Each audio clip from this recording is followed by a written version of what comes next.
possibilidade de Estado se foi indulto para prisioneiro na em Walonolo recém. Ministro de Justiça Sérgio Hornay ratou informação neba jornalista Sira e edifício Ministério de Justiça. Segunda-feira, Lorandonolo recensia fulang abril tinangne. Nia hateten, Ministério de Justiça li Consideração Nacional, Serviço Prisional. Se analisa a lista prisioneiro nhang, ou de entrega para primeiro-ministro antes foi indulto. Nune, Ministério de Justiça halo esforço, atu nune prisioneiro Sirane, bele retan roto indulto e tempo badak. Tu irmã te acompanha a declaração completa com o Ministro de Justiça Sérgio Hornay. O nível responsável vai a recluso Sira, tivemos que estar na condenação. Serviço Ministério Linia, estamos com a direção dela, a Direção Geral Política e Justiça e a Direção Nacional de Serviços Prisionais Linia.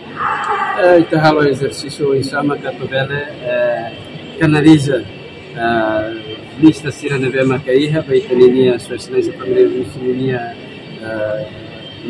Lima e Primeiro-Ministro e a competência constitucional e política toda por concessão que por indulto no nosso comutação de pena depende vai pedido que a lista Sira Neveta o governo apresenta vai Sua Excelência. Bom, a lista está fora.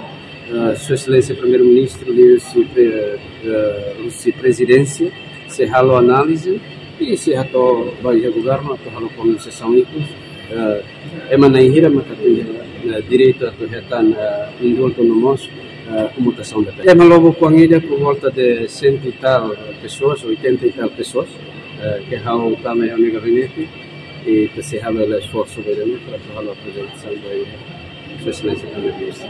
Reportagem Melania Conceição, Televisão Timor-Poste. Janela informação ba emogoto. Atua tem informação atual dia clio. Kita haluha. Haneham botão subscribe, like. Halo comentário no fahe tutang ba media sosial hotu.